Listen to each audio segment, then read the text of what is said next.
Okay, I think we can get started. So, welcome everyone to our talk about unlocking AI's potential with open technologies. We can start with just introducing ourselves.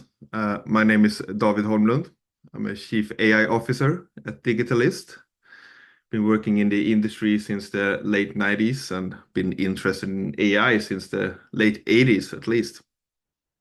I also have my colleague Aka. Hello, everyone. Can you hear me?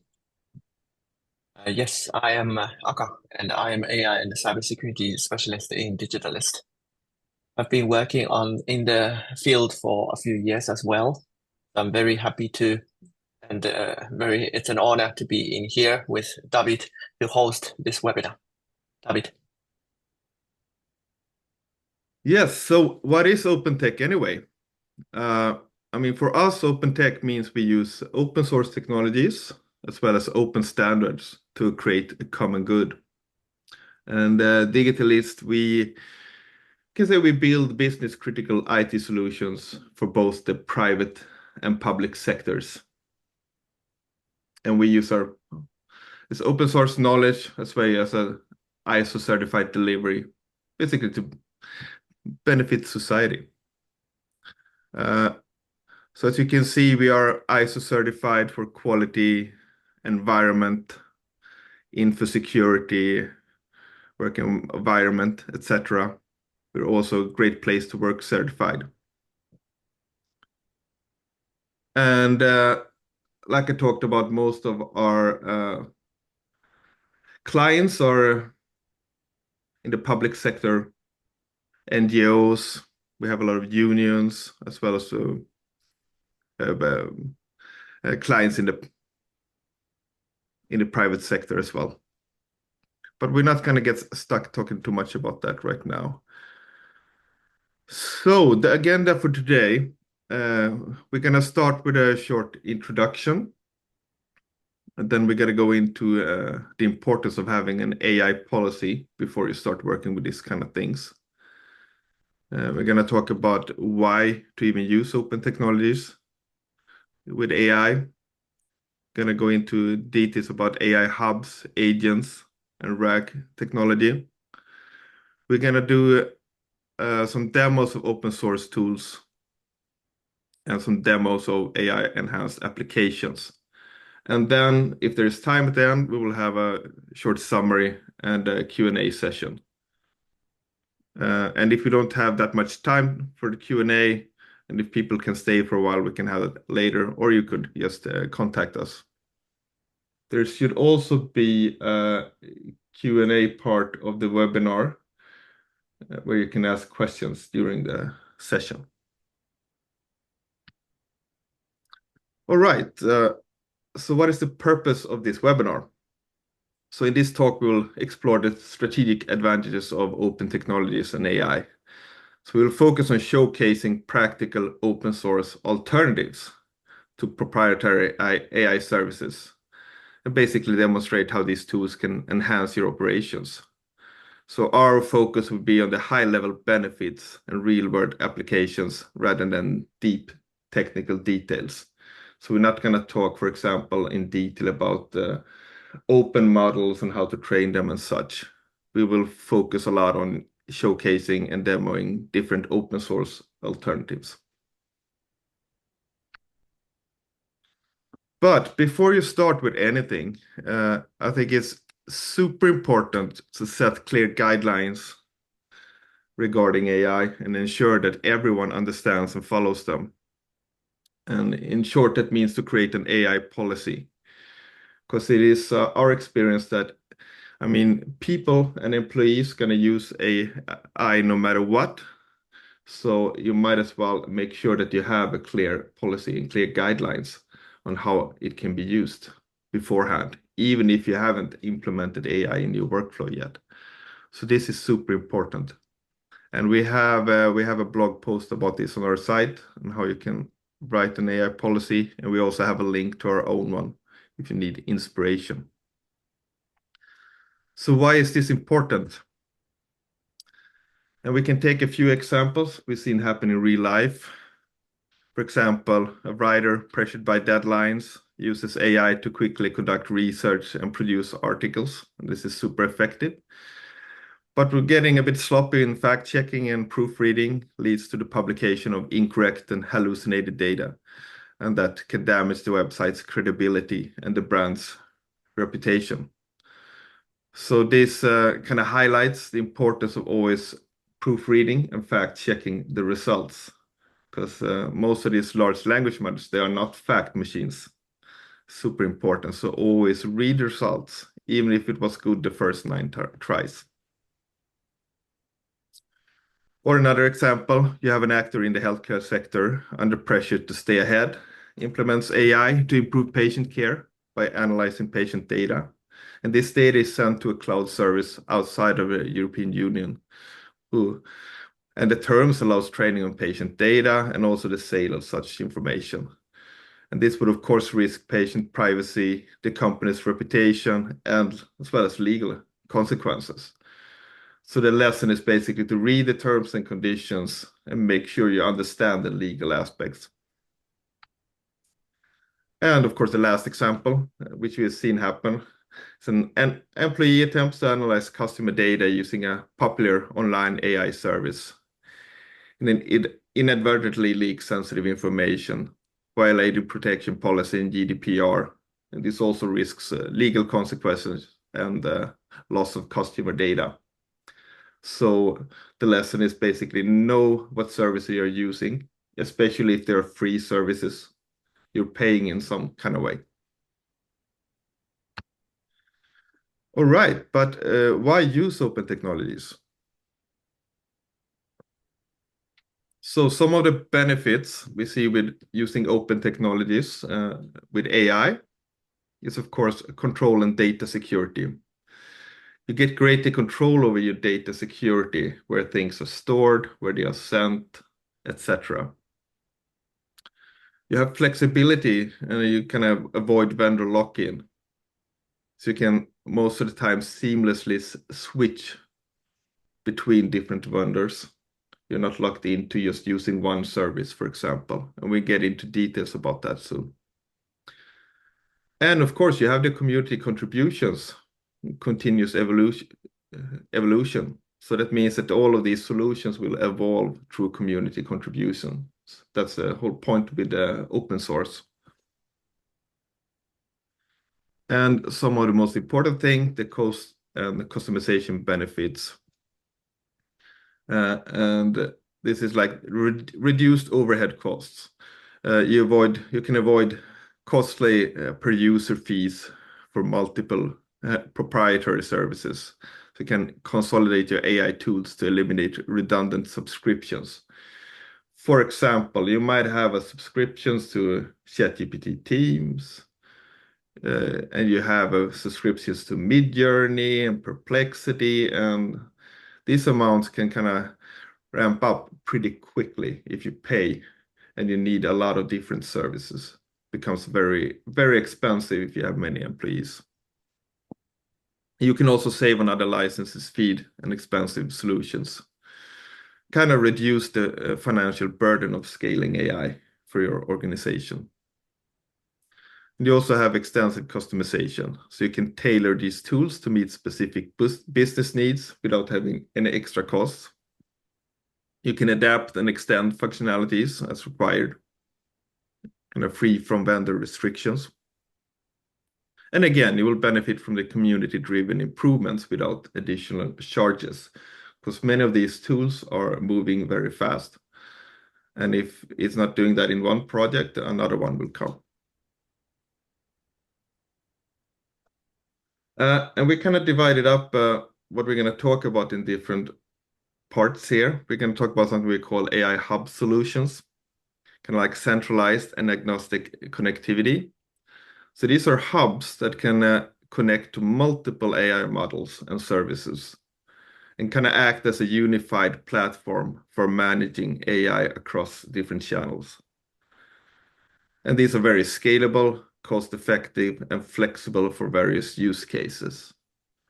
And to show this, we can see here, you have the AI hub, It can connect to proprietary AI models like GPT-4o or Anthropic's Cloud or another model, but it can also connect to open AI models like Llama 3 or Mistral that you can host yourself. And it will be able to connect to other open source tools, your custom applications, but also different and various data sources. And we will demo this in a little bit. And I'll leave All over to Akka. right. Yes, thank you. So now, as you can see, this chart is slightly different because we have something in between. But normally, a human is asking a question to, let's say, in this case, for example, ChatGPT, which essentially is LLM, a large language model. So in this case, we are introducing another idea that we put an AI agent in between the human and the LLM. So normally the human asks questions, LLM will answer. But now the human will ask agent first. When the agent will make out the human's idea and try to execute the perceive, decide, and actions, meaning the agent is asking questions to multiple LLMs if needed or if possible. So the human is, in this case, not asking a question anymore, but the human is just giving a task. Then the agent is automating the task into questions, answer them, summarize them, and come back to human. So this will dramatically increase the productivity. So we know what is AI agent, which stays in between the human and LLM, which now we can safely draw. In here, it is an autonomous system that performs the task to achieve specific goals, and that will dramatically enhance the productivity.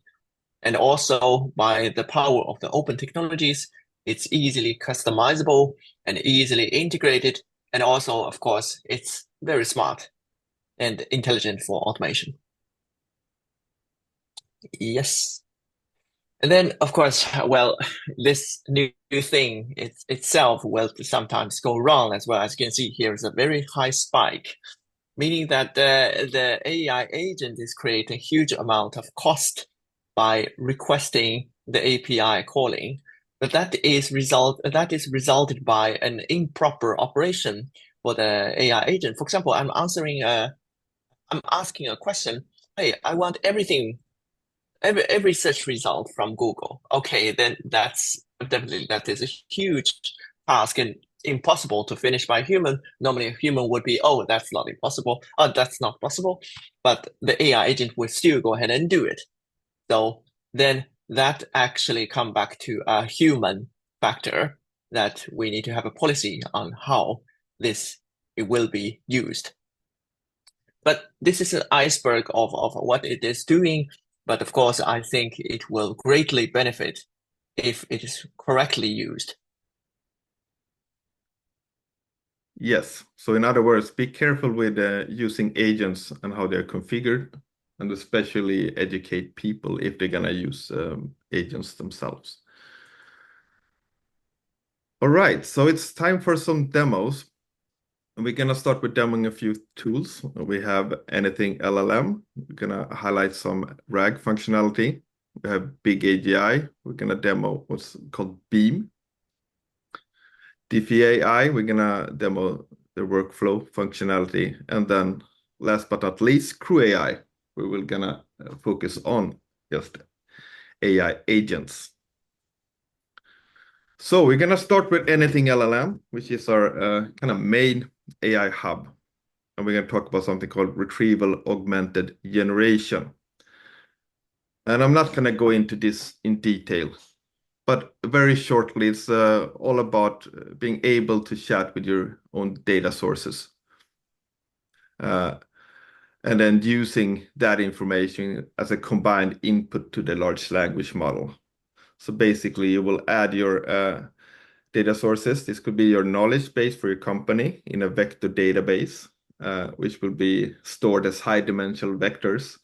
And in short, just to explain it, it will make it able to do semantic pattern matching really quickly during a large body of knowledge. So it can take snippets from that knowledge and combine it before it sends to the large language model. And that will help reducing hallucinations. And of course, if you want to add your own knowledge, which might not be in the large language model. So we will show that in practice by starting with demoing AnythingLLM. And here, as you can see, this looks a lot like ChatGPT Teams. You have, of course, your chat interface. But we have some differences here. Here on the left, we have something called workspaces. In these workspaces, so they work a bit like custom GPT. So we have one here for the European Union's Resilience Act.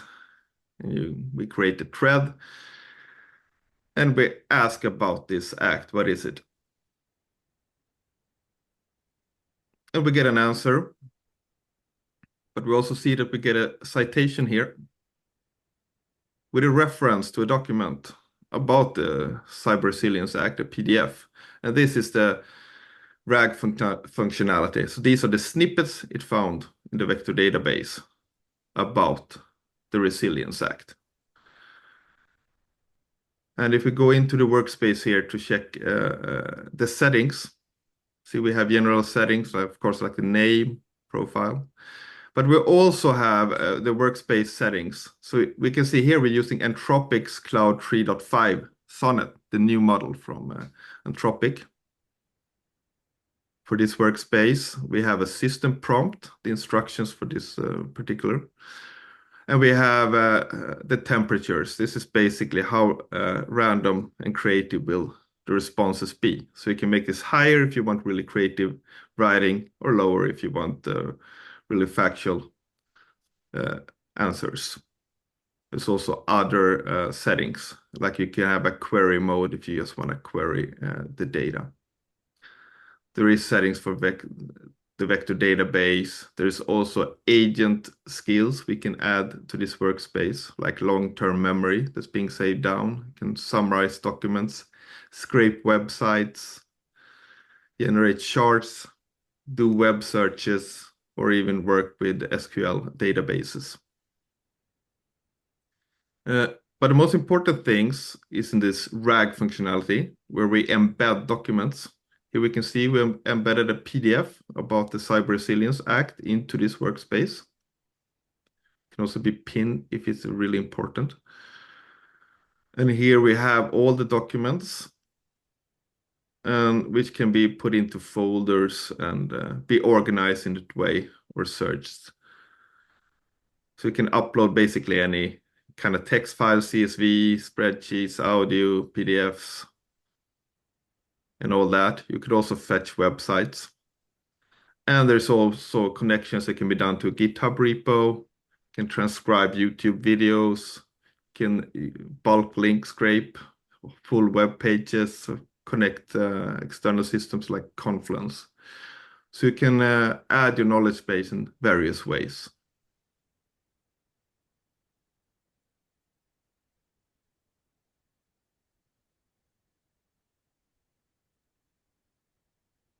Yes, and as we see, if the model didn't have any information about the Cyber Resilience Act, the document would have. So we're going to look into another workspace where we added a bunch of different AI papers. You can see they are all embedded to that workspace. And if we go into settings, and we see that we are using the system default model. I think it's GPT-4o in this case. But we can make changes to the system prompt to give very detailed answers and always end with a dry joke.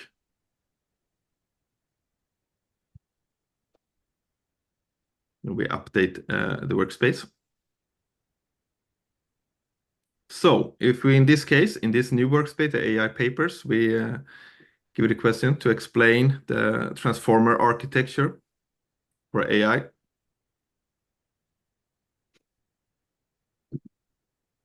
Then we get a good answer. And also, we get a citation. Oh, and don't forget, we get a dry joke at the end, like we instructed. Transformer models are like onions. Yeah, and we get a reference. This is the original transformer paper. Attention is all you need. That was embedded.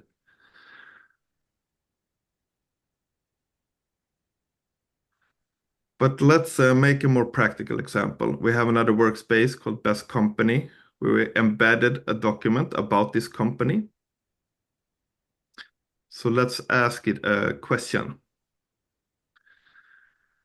So what are the benefits of working for the best company in the world, AB? That's our fictional company. And we get a list of some of the benefits, and we see that these are really great. They offer a lot for their employees.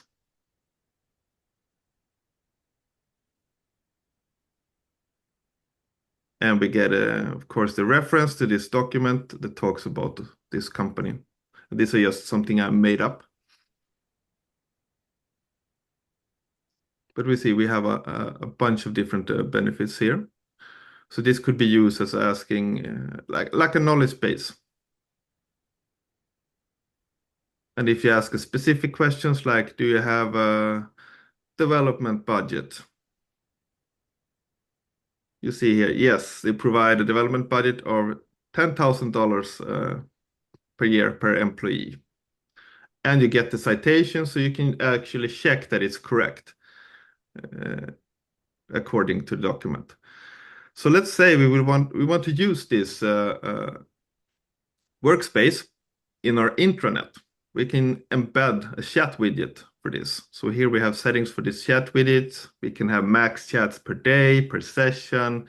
We can limit it in certain ways and configure it. Right now we just added this workspace, and we get an embed code.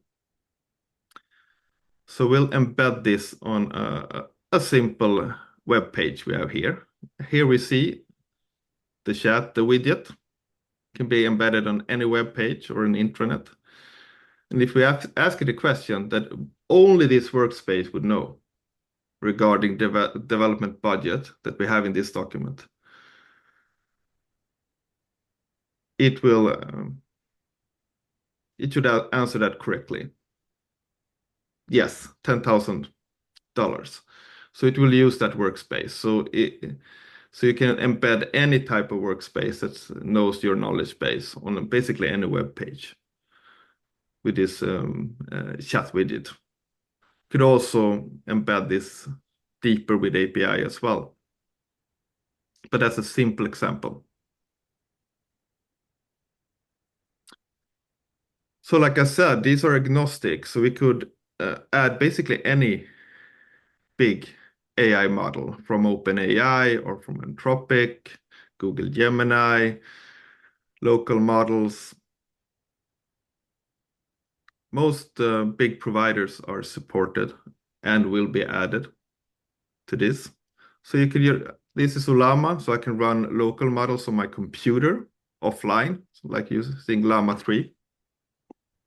And let's show that with an example. We create a new workspace, call it local model.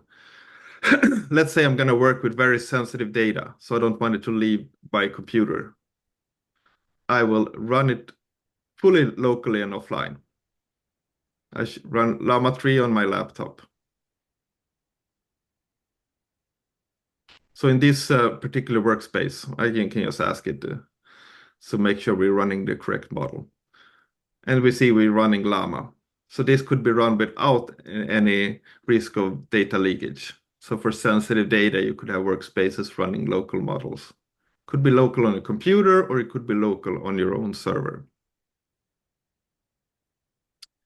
But let's go back to the best company workspace and showcase some of the agent functionality. It can be used, we can use agents within the chat for example, to summarize the document, we have a document here about the company. See, we're running the agent, it finds one document, it will summarize it. Yeah, the full document. Can also do that with a full book, an EPUB book, if you would like. So we can exit that agents, but we can do other things with agents. We could browse the web, for example. So let's make a web search about the best companies in the world and see what it finds.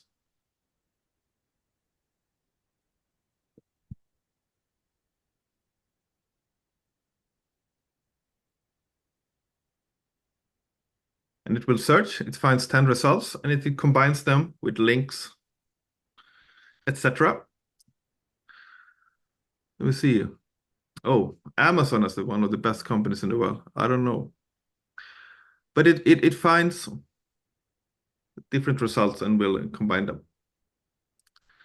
So other good things about these solutions is, of course, it has its API with open API documentation.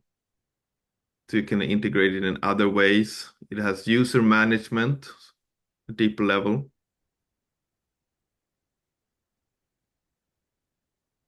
And it also has some experimental functions. Like in this case, we have automatic document content sync. So you can watch a document if it's being updated, for example, and stuff like that. So there's a lot of nice things with this. And this is a project, AnythingLLM, that we also contribute to in code. We contribute to code to this project. And it's one of the things we have used instead of ChatGPT teams. But let's move on.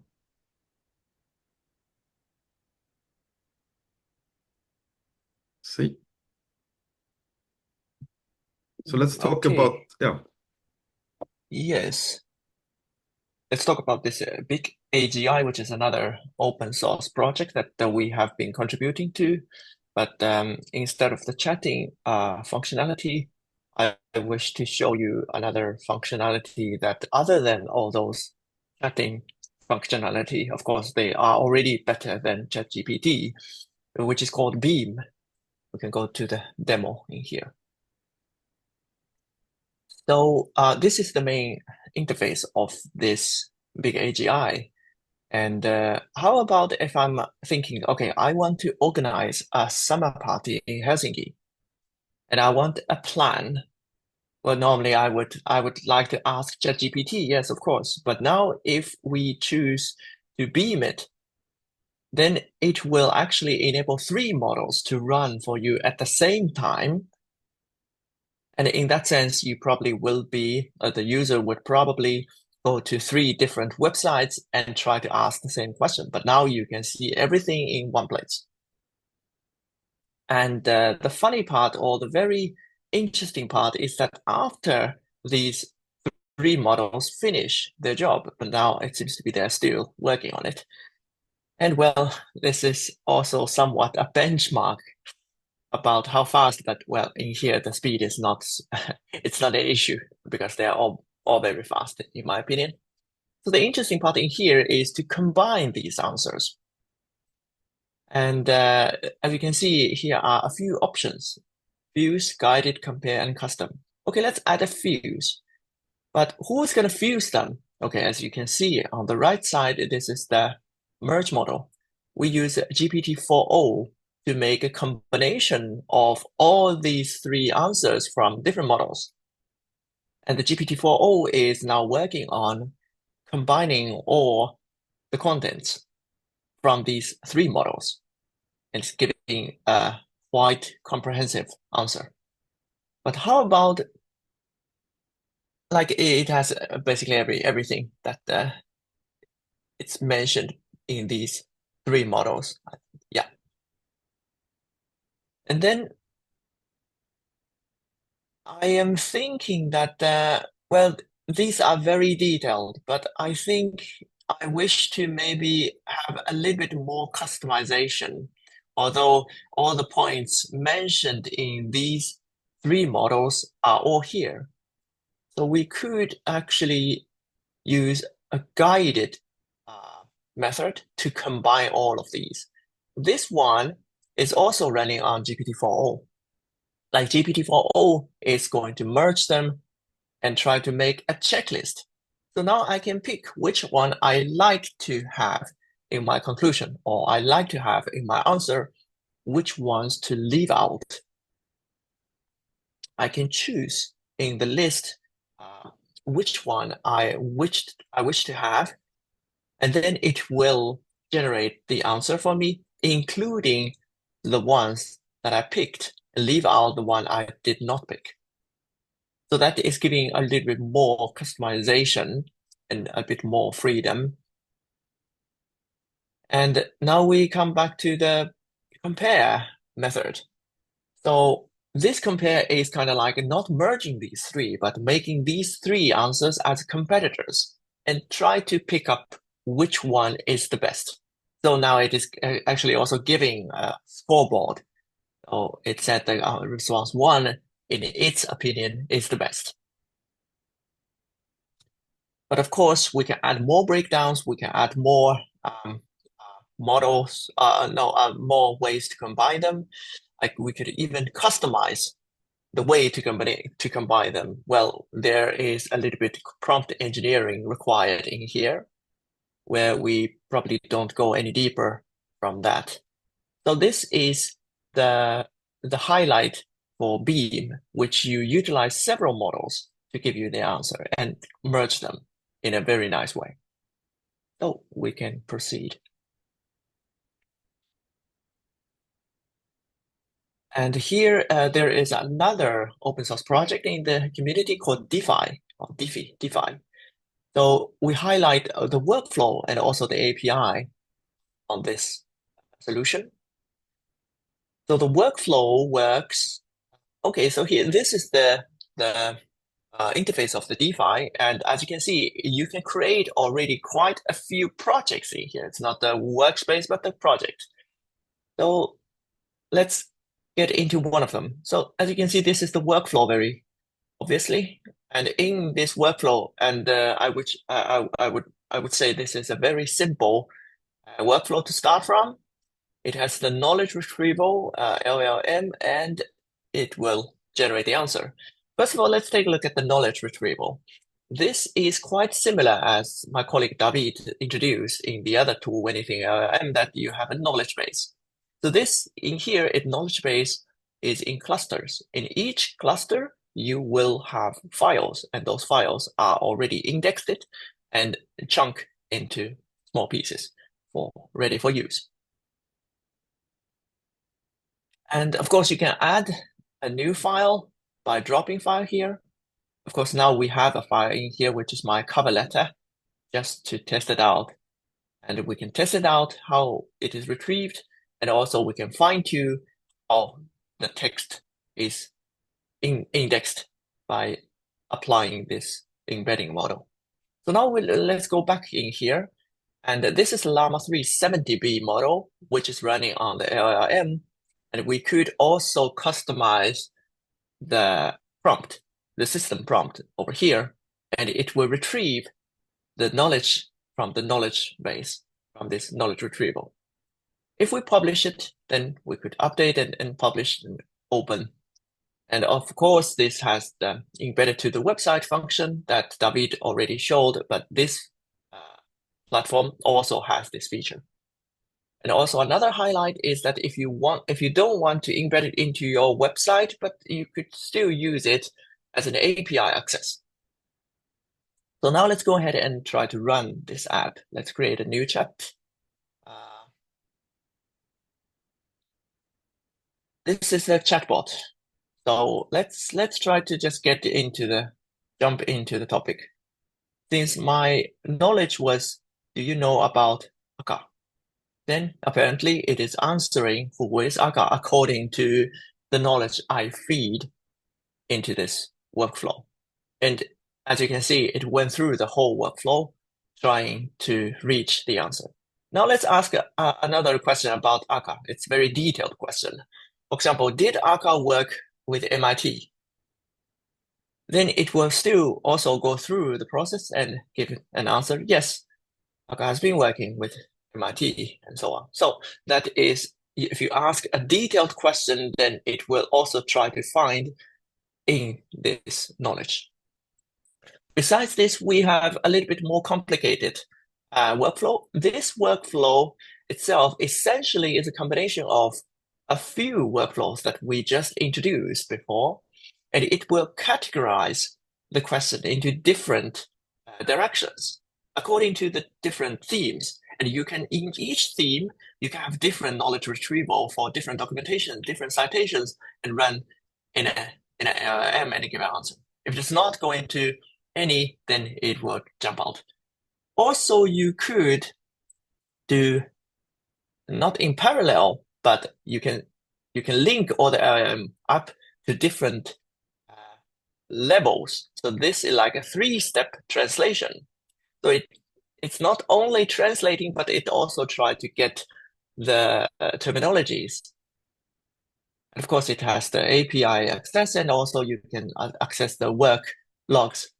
I have not been using this. For example, let's go back in here that you can see there is log and there's work usage from the admin panel.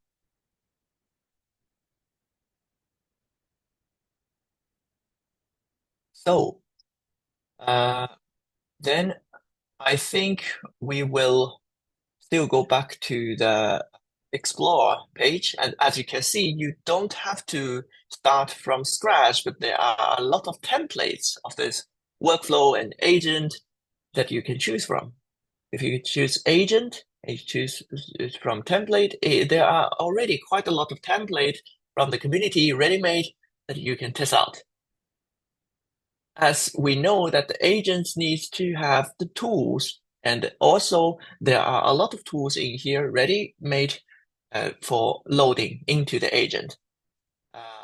I think my colleague David has already showed this in the AnythingLLM platform, that how it is utilizing the tools. So I'm not gonna repeat them, but it's the same idea. Okay, now let's proceed to the next. So here we have another tool. It's not, we don't call it a platform yet, but it's called Crewai, which was the idea that I introduced, that you have a crew working for you, the crew of AI agent. Let's proceed to the demo. So this one is a little bit more geeky. As you can see, we are running on the terminal. So for example, this crew is an Instagram post crew that it will write an Instagram post automatically for you. And of course, you need to give information, for example, which company you're working for, and now which topic. As you can see, I am now writing cybersecurity consulting. Then I press enter. It tried to start to research in the internet. First of all, it's your company that you input.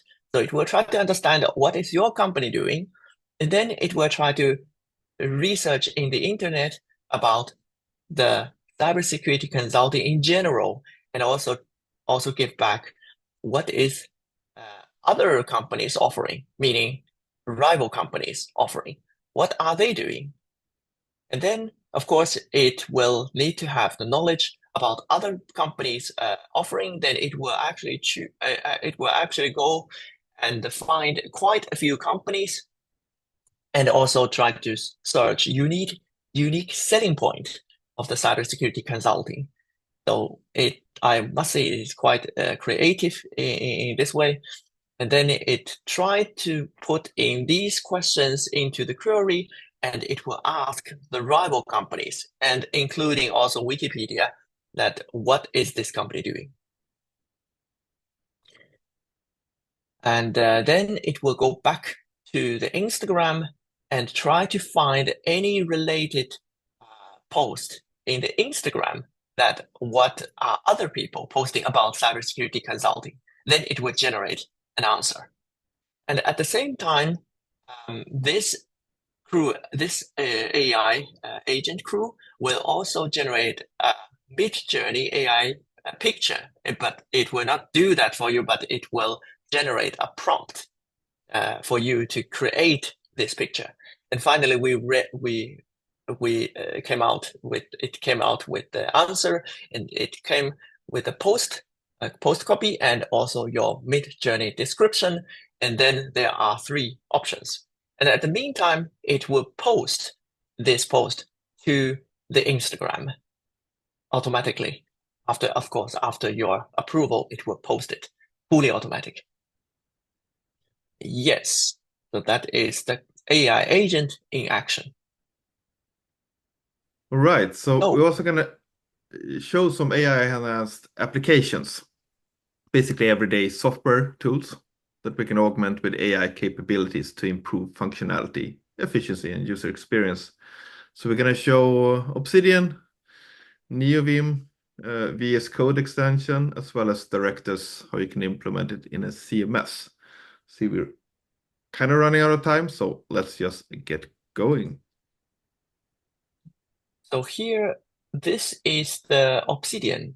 Like Obsidian is a personal memo tool. It's a notebook, just like a Notion. But Notion, you have to actually pay for the AI functionality, as I heard. But personally, I've not been using Notion. But here, this is a thing called Smart Second Brain. It is a community plugin, but the AI is completely running locally. So you have all the data running locally. And at the same time, we have Copilot or Llama Chat, Smart Connections, and Smart Second Brain as the community plugins. But they are all local AI that you can run locally. Now, if I ask, what is Aka's email address, which I know where it is, it is in the end of this document, which seems to be irrelevant, but this is the AI webinar idea that I was preparing back then. Then it will search in my whole vault and try to find this information. And this process is completely offline, and it does not go anywhere. That your data is completely safe. And now it found my email address from this note. As you can see, it is here.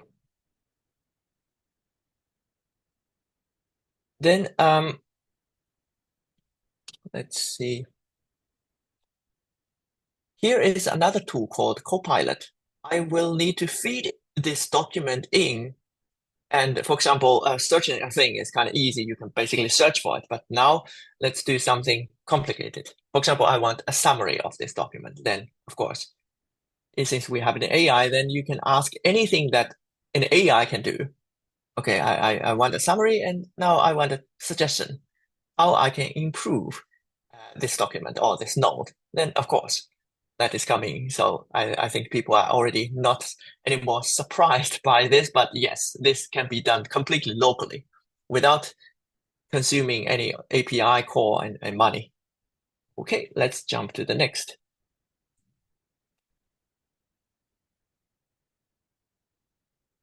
So this is the Neovim. I think this is quite a thing for programmer developers. And also in Neovim, we do have Copilot from GitHub. But in this case, I think completely locally. So in here, if we open a file and we could actually type in the prompt, but this is actually running in Ollama. It is running completely locally.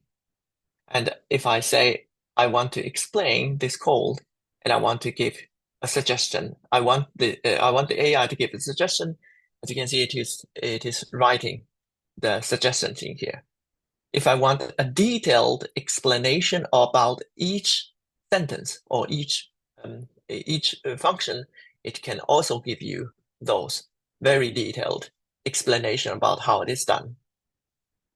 So this is greatly beneficial if you're reading other people's code or if you're reading some complicated code.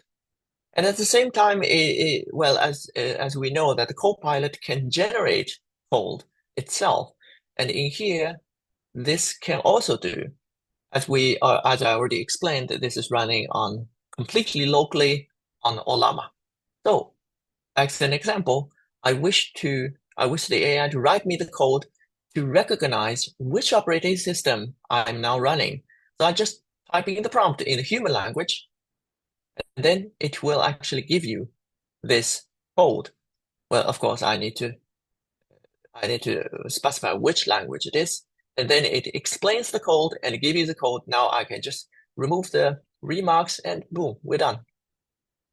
Yes, so that's very nice, and it is as powerful as the Copilot. And furthermore, your data is processed completely locally. Okay, let's fly to the next. Yes, and I can say if Vim is not your cup of tea, you can use Visual Studio Code, for example. And here we're going to show the continue extension.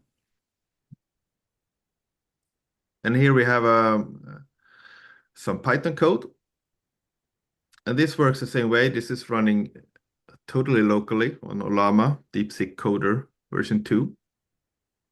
So I can ask it to explain the code and find issues with the code. We see we have a bunch of issues here, both syntax errors, indentation errors, as well as logical errors.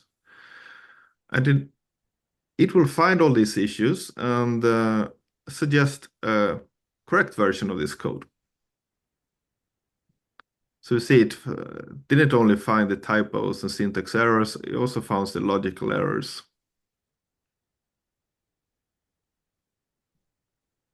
And these are the issues. So we can apply this to the file and accept that.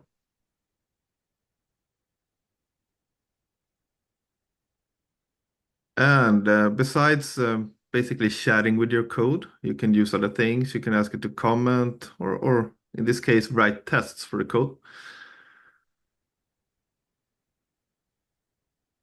So now it will write some tests.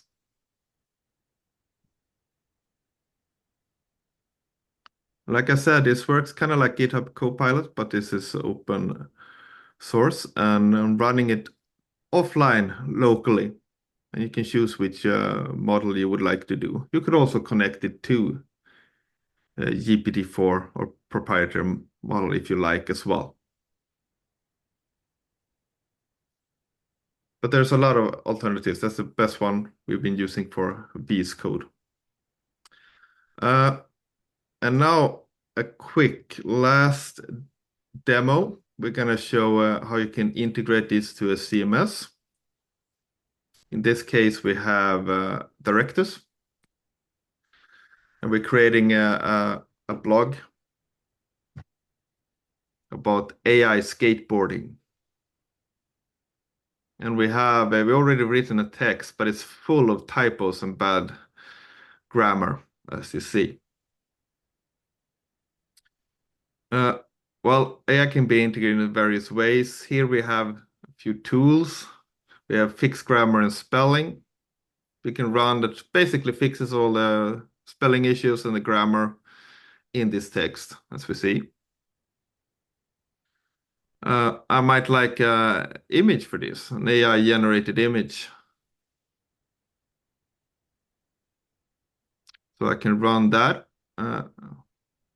I want something about an AI robot skateboarding, and it will generate an AI image.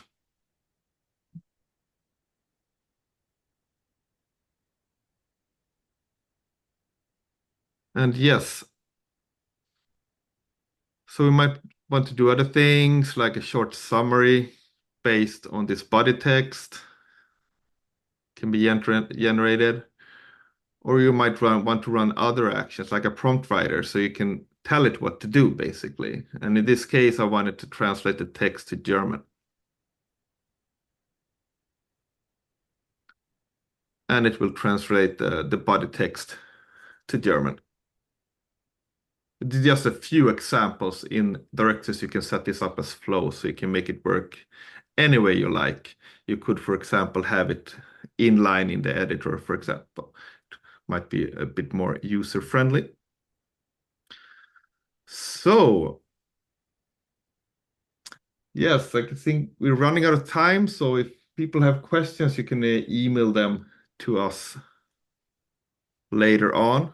And if we in any way can assist you, or think this was interesting or want to see more, want ideas on how to configure this, you can please just reach out and contact us. So other than that, I hope you had a really good time, and I'll see you at the next webinar. Thank you. Thank you very much.